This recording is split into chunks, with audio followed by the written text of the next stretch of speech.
ರಾಜ, ಒಬ್ಬ ಧರ್ಮವಂತ, ನೀತಿವಂತ, ಕ್ರಿಯಾವಂತ, ಜ್ಞಾನಶೀಲ ನಮ್ಮ ನಾಡಿಗೆ ಮತ್ತೆ ಬರ್ತಾನಂತಂದ್ರ ನಮ್ಮ ನಾಡು ರಾಮರಾಜ್ಯ ಆಗಲಿ ಅನ್ನತಕ್ಕಂಥ ಒಂದು ಮಹೋದ್ದೇಶವನ್ನು ಇಟ್ಟುಕೊಂಡು ಎಲ್ಲರೂ ತಮ್ಮ ತಮ್ಮ ಮನೆ ಮುಂದೆ ದೀಪ ಹಚ್ಚಿದ್ರಂತ. ಒಂದು ದೀಪ ಹಚ್ಚಿದ್ರೆ ಬೆಳಕಾಗಂಗಿಲ್ಲ ಅಂತ ತಿಳ್ಕೊಂಡು ಸಾಲ ದೀಪಾವಳಿ ಹಚ್ಚಿದ್ರಂತ. ಅದಕ್ಕೆ ದೀಪಾವಳಿ ಅಂತ ತಿಳ್ಕೊಂಡು ಹೆಸರು ಬಂತು ಅಂತ ತಿಳ್ಕೊಂಡು ಹೇಳುವಂತವ್ರಾಗ್ತಾರ. ಹೀಗೆ ಹಲವಾರು ವಿಚಾರಗಳನ್ನು ಮಾಡಿಕೊಂತಿರುವಂತ ಸಂದರ್ಭದಲ್ಲಿ ಕತ್ತಲೆಯನ್ನು ಓಡಿಸುವುದಕ್ಕಾಗಿ ಅಮಾವಾಸ್ಯೆ ಕತ್ತಲೆ ಇರ್ತದ ಸಹಜ. ಆ ಕತ್ತಲ ದೂರ ಆಗ್ಬೇಕು, ಬೆಳಕು ಮೂಡಬೇಕು, ಬಂದಂತರಿಗೆ ಸಂಭ್ರಮ ಕಾಣಬೇಕೆನ್ನುವಂತ ಒಂದು ಉದ್ದೇಶವನ್ನು ಇಟ್ಟುಕೊಂಡು ಅವತ್ತಿನ ಹಚ್ಚಿದಂತಹ ದೀಪಾವಳಿಯ ದ್ಯೋತಕವಾಗಿ ಅಥವಾ ಅವರಿಗಿಂತಲೂ ಪೂರ್ವದಲ್ಲಿ ಇದ್ದಂತ ಧಾರ್ಮಿಕ ಪರಂಪರೆಗೆ ಅನುಗುಣವಾಗಿ ಇದು ದೀಪಾವಳಿ ಅನ್ನತಕ್ಕಂಥದ್ದು ಆಚರಣೆ ಮಾಡಿಕೊಂಡು ಬಂದಂಥವರಾಗ್ಯದಾರ. ಅದಕ್ಕಾಗಿ ಹೇಳ್ತಾರ ಅನುಭಾವಿಗಳು, ಜ್ಞಾನದ ಬಲದಿಂದ ಅಜ್ಞಾನದ ಕೇಡು ನೋಡಯ್ಯ, ಜ್ಯೋತಿಯ ಬಲದಿಂದ ತಮಂದದ ಕೇಡು ನೋಡಯ್ಯ, ಪರುಷದ ಬಲದಿಂದ ಅವಲೋಹದ ಕೇಡು ನೋಡಯ್ಯ. ಮನದ ಅಜ್ಞಾನವನ್ನು ಕೇಡು ದೂರ ಆಗ್ಬೇಕಂದ್ರ ಗುರುವಿನ ಜ್ಞಾನಾಮೃತ ಅನ್ನತಕ್ಕಂಥದ್ದಿದ್ದಾಗ ನನ್ನ ಮನದ ಕೇಡು ದೂರ ಆಯ್ತು, ಮನದ ಕತ್ತಲೆ ದೂರ ಆಯ್ತು ಅಂತ ಹೇಳುವಂಥವ್ರಾಗ್ತಾರೆ. ಅಂದ್ರೆ ಕತ್ತಲೆ ಅಂದ್ರೆ ದೀಪ ಹಚ್ಚಿದ್ರೆ ಇಲ್ಲೆಲ್ಲ ಬೆಳಕಾಯ್ತು. ಈಗೇನೋ ಕರೆಂಟ್ ಇತ್ತು, ಏನೋ ಆಯ್ತು, ಏನು ಬೇಕಂತ ತೆಗೆದ ಯಾರ್ರಿವ ತಳಕಿನ ನಾಗಣ್ಣ, ಬುಸ್ ನಾಗಣ್ಣ ಬೇಕಂತ ತೆಗೆದ್ನೋ ಏನ್ ನೋಡಿದ್ನೋ ಗೊತ್ತಿಲ್ಲ. ಆ ಕಡೆಗೆಲ್ಲ ಕತ್ತಲಾಯ್ತು. ಕಾರಣ ಏನಂದ್ರೆ ಅಲ್ಲಿ ಬೆಳಕಿಲ್ಲ. ಅದಕ್ಕ ಎಲ್ಲಿ ಕತ್ತಲೆ ಇರ್ತದ ಅಲ್ಲಿ ಬೆಳಕಿನ ಕಿರಣವನ್ನು ಪ್ರೋಕ್ಷಣೆ ಮಾಡಿದಾಗ ಹಚ್ಚಿದಾಗ ಅಲ್ಲಿದ್ದಂತ ಕತ್ತಲೆ ದೂರ ಆಗ್ತದ, ಬೆಳಕು ಮೂಡುವಂಥದ್ದು ಆಗ್ತದ. ಅದಕ್ಕಾಗಿ ಹೇಳಿದ್ರು ಜ್ಞಾನದ ಬಲದಿಂದ ಅಜ್ಞಾನದ ಕೇಡು ನೋಡಯ್ಯ, ಪರುಷದ ಬಲದಿಂದ ಅವಲೋಹದ ಕೇಡು ನೋಡಯ್ಯ. ಅಂದ್ರೆ ಹೊರಗ ಹಚ್ಚಿದಾಗ ಬೆಳಕಾಗ್ತದ. ಅದೇ ಸದ್ಗುರುನಾಥನ ಜ್ಞಾನಾಮೃತ ಅನ್ನುವಂಥದ್ದು ಅಂತರ್ಮುಖಿಯಾಗಿ ನೋಡಿದಾಗ ನಿನ್ನಲ್ಲಿರತಕ್ಕಂಥ ಅಂಧಕಾರ ದೂರ ಆಗ್ತದ, ಬೆಳಕಾಗ್ತದ, ನೀನು ಕೂಡ ಪ್ರಕಾಶಮಾನವಾಗಿ ಬೆಳಗುವಂಥವನಾಗ್ತದೆ. ಅಂಥ ಒಂದು ವಿಚಾರದಲ್ಲಿ ಒಬ್ಬ ಗುರು ಹೇಳಿದನ, ಒಬ್ಬ ತಂದೆ ಮಕ್ಕಳಿಗೆ 4 ಮಂದಿ ಮಕ್ಕಳು ಇದ್ದವರು ಅವರಿಗೆ ಪಾಲ ಮಾಡಿ ಕೊಡಬೇಕಾದ್ರೆ ಯಾರಿಗಿನ ಹೆಚ್ಚು ಕೊಡ್ಲಿ, ಮನೆತನದ ಹಿರಿತನ ಯಾರ ಕೈಯ ಕೊಡ್ಲಿ, ನಾನು ಮನೆ ಹಿರಿತನ ಯಾರ ಕೈ ಕೊಡ್ಲಿ ಅಂತ ತಿಳ್ಕೊಂಡು 4 ಮಂದಿ ಕರೆದು ನೋಡಿದ. 4 ಮಂದಿ ಒಬ್ರಿಗೊಬ್ಬರು ಶಾಣೆಯರ್ನಿದ್ದು, ಒಬ್ರಿಗೊಬ್ರು ದಡ್ಡನು ಇದ್ರು.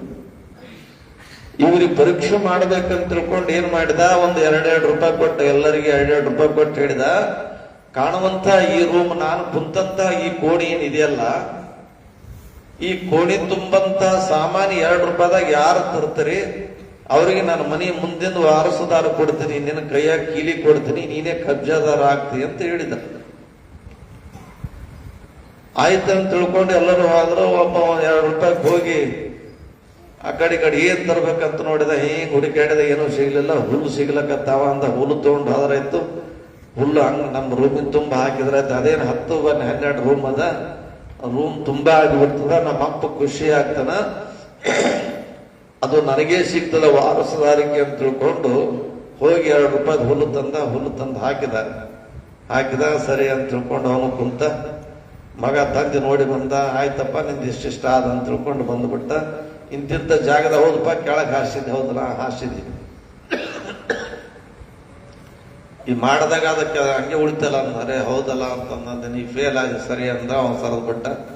ಮತ್ತೊಬ್ಬ ನಾವು ಹೋಗಿ ಅಂದ, ಏನೋ ನಿಂದ್ರಿ, ನಮ್ಮ ಅಣ್ಣನ್ಕಿನ ನಾನೇ ಶಾಣೆ ಆಗಮ್ಮಂತ ತಿಳ್ಕೊಂಡು ಹೋಗಿ 1-2 ರೂಪಾಯಿ ರದ್ದಿ ಪೇಪರ್ ತಂದು ಎಲ್ಲ ಕಡೆ ಹಾಸಿದ ನಂತರ ಅವನಿಗಂದ, ತಮ್ಮ ನೀ ಎಲ್ಲ ಕಡೆಗೆ ಹಾಸಿದಿ, ಇನ್ನ ಈ ಸಣ್ಣ ಮಾಡದ್ಮ್ಯಾಗ ದೊಡ್ಡ ಸಣ್ಣ ಮಾಡದಾಗ ಹಾಕಿದ್ ನೀನು, ಸಣ್ಣ ಮಾಡ ಊಟ ಅಂದ್ರೆ ಅವನಿಗೆ ಬಿಟ್ಟ. ಮತ್ತೊಬ್ಬನು ಏನೋ ತಂದ, ಅವನಿಗೂ ಸರಿಯಾಗ್ಲಿಲ್ಲ. ಒಬ್ಬ ಸಣ್ಣ ಕುಂತವ ಅಂದ, ಇರ್ಲಪ್ಪ ಯಾಕೋ ನೀ ಏನೂ ತಂದಿಲ್ಲ, ನಾ ತರೋದಿಲ್ಲ, ನಾ ಇಲ್ಲೇ ಆದ ನನ್ನ ಕೆಲಸ ಅಂದ. ಏನು ನೀ ಬಾಗಿಲು ಹಾಕಂತ ತಿಳ್ಕೊಂಡಂದ. ಬಾಗಿಲು ಹಾಕಿದ ನಂತರ ಕಡ್ಡಿ ತಂದು ಹಿಂಗೆ ಕಡ್ಡಿ ಕೊರದ. ರಾತ್ರಿ ಆಗಿತ್ತು. ಹಿಂಗೆ ಹಿಡ್ದ ಪೂರ ಬೆಳಕಾಯ್ತು. ಅಪ್ಪಗೆ ಹೇಳಿದ, ಈಗ 15 ಪೈಸೆ ಕೊಟ್ಟು ಕಡ್ಡಿ ಬಿತ್ತಂತೀನಿ, ಕಡ್ಡಿ ಬಿಕ್ಕು 1 ಕಡ್ಡಿ ಕೊರದಿನಿ, 1 ಕಡ್ಡಿನಿಂದ ಇಷ್ಟೆಲ್ಲ ಬೆಳಕಾಯ್ತು. ಇನ್ನ ₹1.85 ಮತ್ತು ಇಷ್ಟು ಕಡ್ಡಿ ಹೊಡೆದು ವಾಪಸ್ ತಗೋತ ಅವ್ರ ಅಪ್ಪ ಕೊಟ್ಟು. ಅವರಪ್ಪನಂತ ಬಪ್ಪರ ಮಗನೇ ನೀನೇ ಶಾಣೆಪ್ಪ ತಗೋಕೀಲಿ ಅಂತ ತಿಳ್ಕೊಂಡಂದು ಕೊಟ್ಟನಂತ. ಹೇಳುವಂತ ತಾತ್ಪರ್ಯ ಏನಂತ ಕೇಳಿದಾಗ ನಮ್ಮಲ್ಲಿರತಕ್ಕಂಥ ಅಜ್ಞಾನ ಅಂಧಕಾರ ದಂಭ ದರ್ಪಗಳನ್ನು ಕಳೆದು ನಾವೆಲ್ಲರೂ ಕೂಡ ಜ್ಞಾನವಂತರಾಗಬೇಕು, ನೀತಿವಂತರಾಗಬೇಕು, ಕ್ರಿಯಾವಂತರಾಗಬೇಕು, ಒಳ್ಳೆಯದನ್ನು ಮಾಡಬೇಕೆನ್ನತಕ್ಕಂಥ ಒಂದು ಸದುದ್ದೇಶವನ್ನು ಇಟ್ಟುಕೊಂಡು ನಮ್ಮ ಪೂರ್ವಜರು ಏನ್ ಮಾಡ್ಯಾರ ಅಂತ ಕೇಳಿದ್ರೆ, ಸುಮ್ಮನಿದ್ರೆ ಇವ್ರು ಹೋಳಿಗೆ ಮಾಡ್ಕೊಂಡಂಗಿಲ್ಲ, ಪಟಾಕಿ ಹಚ್ಚಂಗಿಲ್ಲ ಅಂತ ತಿಳ್ಕೊಂಡು ಅದಕ್ಕೆ ಧಾರ್ಮಿಕತೆ ಲೇಪನ ಹಚ್ಚಾರ. ಧಾರ್ಮಿಕ ಹಿಂದಿನ ಇಂಥವ್ರು ಹೆಂಗ್ ಮಾಡಿದ್ರು, ಅಂಥವ್ರು ಹಾಂಗ್ ಮಾಡಿದ್ರು. ರಾಮ್ ಮಾಡೋದು ನಾವು ನೋಡಿಲ್ಲ, ಕೃಷ್ಣ ಮಾಡೋದು ನೋಡಿಲ್ಲ, ಅವ್ ಪರಮಾತ್ಮ ಕೊಳ ನಡ್ಕೊಂಡು ಕುಣಿಯೋದನ್ನು ನಾವು ನೋಡಿಲ್ಲ. ಧಾರ್ಮಿಕತೆ ಕರೆ ಅದಕ್ಕೆ ಕಟ್ಟು ಹಾಕಿದಾಗ ಎಲ್ಲರಿಗೂ ಒಂದು ಶ್ರದ್ಧೆ, ವಿಶ್ವಾಸ, ಭಾವನೆಗಳ ದ್ಯೋತಕವಾಗಿ ನೀವು ಇಷ್ಟು ದಿನ ತಿಂಗಳಿಗೊಮ್ಮೆ ಒಂದಿನ ಬರ್ತಾರೆ, ಹೌದ್ರ? ಅಮಾಸಿ 2 ದಿನ ಮೊದಲು ಬರ್ಬೇಕು. ಹಂಗಂಗಾಗ್ತಾರಪ್ಪ ಅಂತಂದ್ರೆ ಅಮಾಸಿದ್ದ ದಿವಸ ಅದರಲ್ಲಿ ಏನೋ ಒಂದು ಶ್ರದ್ಧೆ ಇದೆ, ಪವಿತ್ರತೆ ಇದೆ. ಅವತ್ತು ಹೋಗಿ ದರ್ಶನ ಆದಾಗ ಮಾತ್ರ ಹಿಂಗಾಗುತ್ತೆ ಅನ್ನತಕ್ಕಂಥ ಕಲ್ಪನೆ ನಮ್ಮೆಲ್ಲರ ಹತ್ತ ಇದ್ದದ್ದಕ್ಕಾಗಿ ಪಾದಯಾತ್ರೆಗೆ 1,00,000 ಜನ ಬರ್ತಾರೆ, ಹೌದಲ್ಲ? ಮತ್ತೆ ಬೇರೆ ಟೈಮ್ ಬರ್ಬೇಕು, ಯಾವ ಟೈಮ್ ಬರಂಗಿಲ್ಲ. ಜಾತ್ರೆ ಇದ್ರೆ ಅಷ್ಟು ಜನ ಬರ್ತಾರೆ. ಕಾರಣ ಏನಂತ ಕೇಳಿದಾಗ ಹಿರಿಯರು ಅನುಭಾವಿಗಳು ಹಾಕಿಕೊಟ್ಟಂತ ಮಾರ್ಗದರ್ಶನ ನಮ್ಮೆಲ್ಲರೂ ಕೂಡ ಬೆಳಕಾಗತಕ್ಕಂಥದ್ದಾಗ್ತದ. ಇದು ದೀಪ, ಇದು ಜಾತಿಯ ಸಂಕೇತ ಅಲ್ಲ, ಜ್ಯೋತಿಯ ಸಂಕೇತ. ಅದಕ್ಕೆ ಜ್ಯೋತಿ ಜ್ಯೋತಿ ಅಂತ ತಿಳ್ಕೊಂಡು ಹೇಳ್ತಾರೆ. ಜ್ಯೋತಿ ಮುಟ್ಟಿದ ಜ್ಯೋತಿ ತಾನೂ ಕೂಡ ಹಿರಿದಾದ ಜ್ಯೋತಿ ಒಪ್ಪುವಂತೆ. ಇವತ್ತು ಸಣ್ಣದ ದೀಪ ಇತ್ತಂದ್ರೆ ಮತ್ತೊಂದು ದೊಡ್ಡ ಬೇಕಾದೊಡ್ಡ ದೀಪ, ಅದಕ್ಕೆ ಹೇಳ್ತಾರ ದೀಪದಿಂದ ದೀಪವ ಹಚ್ಚು ನೀ ಮಾನವ. ಮನುಷ್ಯ ನೀ ದೀಪದಿಂದ ದೀಪ ಹಚ್ಚಪ್ಪ ಅಂತ ತಿಳ್ಕೊಂಡು ಮತ್ತೆ ಎಲ್ಲಿ ಕಡ್ಡಿ ಕರ್ದು ಹಚ್ಚಿದಂತ ನಿನ್ ಕೆಲ್ಸಕ್ಕೆ ಆಗಂಗಿಲ್ಲ. ನಿನ್ನಲ್ಲಿ ದೇವ್ರು ಏನ್ ಕೊಟ್ಟಾನಂದ್ರೆ ಒಳ್ಳೆತನ ಮಾಡತಕ್ಕಂಥದ್ದನ್ನು ಕೊಟ್ಟಾನ. ಒಳ್ಳೆತನ ಮಾಡಿದ್ರ ಇವ್ರು ಮೆಚ್ತಾರ, ಅವ್ರು ಮೆಚ್ತಾರ. ಕೆಟ್ಟತನ ಮಾಡಿದ್ರ 4 ಮಂದಿ ಕೆಟ್ಟದ್ ಮಾಡ್ಯಾನ ಅಂತ ತಿಳ್ಕೊಂಡು ಹೇಳ್ತಾರ. ಒಳ್ಳೇದು ಕೆಟ್ಟದ ಅನ್ನತಕ್ಕಂಥ ಸಮತ್ವ ಭಾವದಿಂದ ನೀ ಇಲ್ಲಿ ಒಬ್ರಿಗೊಬ್ಬರು ಸರಿಪಡಿಸ್ಬೋದು. ನೀ ಮಾಡಿದಂತ ಕರ್ಮ ನಿನಗೆ ಎಂದೂ ಬಿಡಂಗಿಲ್ಲ ಅಂತ ಹೇಳುವಂತವ್ರಾಗ್ತಾರ. ಯಾಕಂದ್ರೆ ನಾವು ಒಳ್ಳೆಯರಾಗಿರ್ಬೇಕು. ಒಳ್ಳೇದ್ ಮಾಡಿದ್ರೆ ಮನುಷ್ಯನಿಗೆ ಒಳ್ಳೆಯತನ ಬಂದೇ ಬರ್ತದೆ, ಹೌದಾ? ನೋಡಿ, ದೀಪ ಹೆಂಗಂತ ತಿಳ್ಕೊಂಡು ಹೇಳಿದ್ರ ಹತ್ತಿ ಯಾರೋ ಬೆಳಿತಾರ. ಒಬ್ಬ ಅನುಭವ ಹೇಳ್ತಾನ, ಗಾಣಿಗ ಮಾಡಿದ ಎಣ್ಣೆ, ಕುಂಬಾರ ಮಾಡಿದ ಪಣತೆ, ರೈತ ಬೆಳೆದ ಹತ್ತಿ ಹಚ್ಚಿದಾಗ ಜಾತಿ ಎನ್ನಿಲ್ಲದು ಈ ಜ್ಯೋತಿಗೆ ಅಂತ ಕೇಳುವಂತವನಾಗ್ತಾರೆ. ಈ ಜ್ಯೋತಿಗೆ ಜಾತಿ ಎಲ್ಲಿ ಅದ?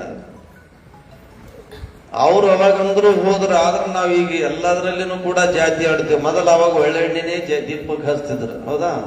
ಬಾಳದ್ರ ತುಪ್ಪದ ದೀಪನ ಹಚ್ತಿದ್ರು, ಒಳ್ಳೆನೆ ಕೂಡ ದೀಪ ಹಚ್ಚುವಂಥವ್ರು ಆಗ್ತಿದ್ರು. ಈಗ ಮನೆಯನ್ನ ದೀಪ ದೇವ್ರ ಮನ್ಯಾಗ ಹೋರ್ಬೇಕಿದ್ರು. ಬಡವ್ರ ಮನ್ಯಾಗ ಯಾರು ಹಂಗ್ ಮಾಡಂಗಿಲ್ಲ. ಯಾಕಂದ್ರೆ ಬಡವ್ರು ಪಾಪು ಅಂತ ಪಾವು ಅಚ್ಚರಿ ಏಟೋ ತಂದು ಅದ್ರಾಗ ಒಂದಿಷ್ಟು ತಾವು ಊಟ ಮಾಡ್ತಾರ, ಅದ್ರಾಗ ಹೊಸ ದೀಪಕ್ಕೆ ಹಚ್ಚಿ ಬಿಡ್ತಾರ. ಶ್ರೀಮಂತರ ಮನೆಗೆ ಹಂಗಿಲ್ಲ. ಅದ ದೀಪದ ಎಣ್ಣೆ ನೋಡ್ಬಾರ್ದು. ನೀವು ನೋಡಿದ್ರೆ ಅಂದ್ರೆ ಮಗ ದೇವ್ರ ಹೆಸರಿದ್ನಂದ್ರ ಮೂಗು ಹೊರ ಗಟ್ಟಿರ್ತದ.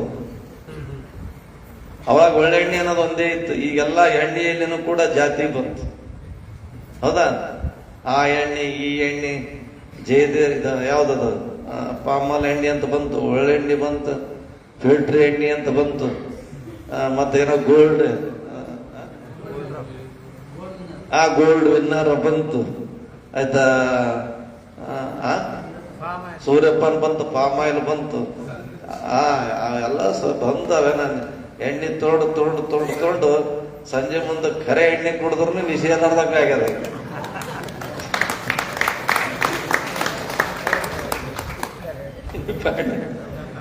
ಪಾಡ್ಯ ಹೊಡೆದ್ ಬಿಟ್ಟು ಎಣ್ಣಿನೇ ಕುಡಿದ್ರು ಹಳ್ಳಾಡ್ದಾಗ ಸುಮ್ಮನೆ ಕುದ್ರಂಗ ನೀವಾಗ್ಯದ. ತಪ್ಪರ್ ಏನಂತ ಕೇಳಿದಾಗ ಅದರಲ್ಲಿನೂ ಜಾತಿ ಬಂತು. ಒಂದೇ ಜಾತಿ ಇತ್ತು, ಒಳ್ಳೆ ಎಣ್ಣೆ ಅನ್ನೋದು ಒಂದೇ ಇತ್ತ. ಈಗೆಲ್ಲ ಜಾತಿ ಬರ್ತಿ. ಬತ್ತಿ ಹಚ್ತಿದ್ರು. ಅವಾಗ ಹ್ಯಾಂಗ್ ಬತ್ತಿ ಹಚ್ಚದ? ಹೆಣ್ಮಕ್ಳು ಚಂದ ಕುಂತು ಅದಕ್ಕೆ ಯಾವುದೋ ಒಂದು ಪುಡಿ ಹಚ್ಚಿ ಅಥವಾ ವಿಭೂತಿ ಪುಡಿ ತಗೊಂಡು ಸಂಗಮರಿ ಕಲ್ಲು ಮುಂದಿಟ್ಕೊಂಡು ಹಳೆ ದೊಡ್ಡ ಮಂದಿ ತಂದವ್ರ ಮನ್ಯಾಗ ಮತ್ತೆ ಅವ್ರಿಗೆ ಕೆಲಸ ಇದ್ದಿದ್ದಿಲ್ಲ, ಹೌದಾ? ಈಗೆಲ್ಲ ಕೆಲಸ ಈಗನು ಬಿಡು ಕೆಲಸನೇ ಇಲ್ಲ. ಇಲ್ಲಿ ಕೆಲಸ ಹಳ್ಳಿಯಾಗ ಮಾಡಿದ್ರೆ ಕೆಲಸ ಮಾಡೋರು ಸಿಗಲ್ಲ ಅಂತ ತಿಳ್ಕೊಂಡು ಸಿಟಿಗೆ ಹೋಗ್ಬಿಟ್ರ. ಅವ್ರನ್ನು ಸಿಟಿಗೆ ಹೋಗ್ಬಿಟ್ರು. ಹೋಗಿ ಅವೇ ಡಬ್ಬಿ ಹಾಲು ತಂದ್ರೇನೋ, ಉಂಡ್ರೇನೋ, ತಿಂದ್ರೇನೋ, ಅದ ಗಂಟು ಮುಂಜಾನೆ ಧೋತದ. ಹೋಗಿ ಬರೋ ಹೊತ್ತಿನ ಪ್ಲಾಸ್ಟಿಕ್ದಾಗ ಒಂದು ಚೀಲ್ದಾಗ ಒಂದು 4 ಇಡ್ಲಿ, ಒಂದಿಟ್ಟು ಚಟ್ನಿ ಹಾಕೊಂಡ್ಬರ್ತದ. ಆಕೆಗೆ ಮಗ ಒಂದು ಕೊಡ್ತಾರ, ಮಗ ಒಂದು ಇಡ್ಲಿ ತಿಂತ, ಮಗಳೊಂದು ಇಡ್ಲಿ ತಿಂತ, ಗಂಡ ಹೆಣ್ಣಿದ್ ಒಂದೊಂದು ರೊಟ್ಟಿ ತಿಂದ ಆಯ್ತು. ಮಧ್ಯಾಹ್ನ ತನ ಹೋಗ್ಬಿಡೋದು ಅಷ್ಟೇ. ಸಂಜೆ ಮುಂದೆ ಹೇಳ್ತೆ, ಹಂಗೆ ಮಧ್ಯಾಹ್ನದಾಗ ಹಂಗೇನ್ ಮಾಡಿದ್ರಿ? ಹೋರಿ ಅಂದ್ರೆ ಅವ್ರು ರೊಟ್ಟಿ ಕೇಂದ್ರಕ್ಕೆ ಹೋಗ್ತಾರೆ, ಒಂದು 4 ರೊಟ್ಟಿ ತರ್ತಾರೆ, ಪಲ್ಯ ಕುಂತ ಬಿಡ್ತಾರೆ. ಸಂಜೆ ಮುಂದೆ ಮತ್ತೇಲಿ ಆಗಲ್ಲ ಉಂಡಿನಿ, ಈಗ ಉಂಡಿನ ಅಂತ ತಿಳ್ಕೊಂಡು ಹೊರ ಹೋಗಿ ಅದು ಪಲಾವು, ಏನದು ಗಡಿಗೆ ಬಿರಿಯಾನಿ, ಪಾನಿಪುರಿ ತಿಂದು ಬಿಟ್ಟು ಇಲ್ಲಿ ಬಂತಪ್ಪ, ಎಲ್ಲಿ ಹೊಡಿತೀನಿ ಬಂದು ಆಗ ಯಾವ್ದು ಅಲ್ಲಿ ಮುದುಕಿ ಬಂದಿದ್ದೆಪ್ಪ. ನಾನು ಇವ್ ಮುದುಕಿಯರ್ ನಂಗೆ ಇವ್ರು ಸಾಮಾನ್ಯ ಅಲ್ಲ, ಮಾನ್ಯ ಆಗಡೆ ಬಂದಿತ್ತು ಅದು ಮುದುಕಿ. ಯಪ್ಪ ನಾನು ಸೊಸಿ ನಾ ಹೇಳ್ದಂಗೆ ಕೇಳ್ಬೇಕು ನೋಡು. ವಾದ ವರ್ಷ ಒಂದು 5-6 ದಿನ ಅವ್ನು ಮುದುಕಿಯಾಗಿ ನಟಿಸ್ತೋಗ್ಬೇಕಂದ ನಾನು ಸೊಸಿ ಎಂದು ಅಂತ ಹೇಳ್ಬಿಡಪ್ಪ. ನೀನೇ ಸೇಫ್ ಮಾಡಿದೆ, ಅಕ್ಕಿಯಾಗಿ ಕಳಿಸ್ತೀನಿ, ಮೊದಲು ಹೋಗು, ಹಿಂದಾಡಿ ಹಾಕಿ ಕಳ್ಸಮ್ಮ ಅಂತ ಹೇಳಿದೆ ನಾನು. ಅವರಷ್ಟು ಬೆದಿಕೆ ಯಾರು ಇರಂಗಿಲ್ರಿ, ತಿಳ್ಕರಿ ನೀವು. ಮುದುಕಿಯರು ಭಾಳ ಥೇಟ್ ಮಗಳ ಬಂದದ ಪೂರ ಲಾಸ್ಟ್ ಕೈ ಹಿಡ್ಕೊಂಡು ಬಂದಾರ. ಈಗ ಯಪ್ಪ ನಾನು ಹೊಲ್ದೆ ಹಂಗಂತ ಅಂದೆ, ನೀನೇ ಹೊಲ್ದಾಗ ಹೋಗಿ ಕುಂದ್ರಕ್ ಆಗಿದ್ದಿ, ಹೊಲದ ನ್ಯಾಯ ತಗೊಂಡು ಏನ್ ಮಾಡ್ತಿ? ಹೊಲ ಯಾರ ಹೆಸರ್ಲಿ ಅದ? ಮಗನ ಹೆಸರ್ಲಿ ಅದ. ಮಗ ಇಲ್ಲೇನು ಮನ್ಯಾಗಾನ? ಮನೆಗೆ ಯಾರ ಸಸಿ ಮಗ ಆರಾಮ್ ಇಬ್ಬರಾರ, ಮತ್ತೆ ಅವ್ರು ಚಿಂತೆ ಮಾಡ್ಬೇಕು, ನೀ ಯಾಕೆ ಮಾಡ್ತಿದ್ದೆವ್ವ? ನಿನ್ ಚಿಂತೆ ನೀ ಮಾಡು, ಹೊಲ ಚಿಂತೆ ಬಿಟ್ಟು ಬಿಡು ಅಂತ ಹೇಳಿದೆ ನಾನು. ಭಾಳ ಕಾಡ್ಲಕ್ಕಂತ ಒಂದು ಬದುಕಿ ಕಾಡದಂದ್ರೆ ಇಂಥ ಕಾಡ್ಲಕ್ಕಂತೂ ಬೇಡದು. ಅವ ಸಸಿ ಅಂದಂತ ಅವ್ರ ಗಂಟಗ ಹೇಳಿ ನೋಡಿ, ನಿಮ್ಮ ಅವ್ ಭಾಳ ಬೇಸರ ಬಂದದ, ನಿಮ್ಮ ಅವ್ಗೆ ಹಂಗನ ಮಾಡಿ ಒತ್ತಿ ಬಿಡಮ್ಮ ಅಂದಾಗ ಅವನು ನಮ್ಮವ್ ಹಂಗಲ್ಲ ಅಂದ.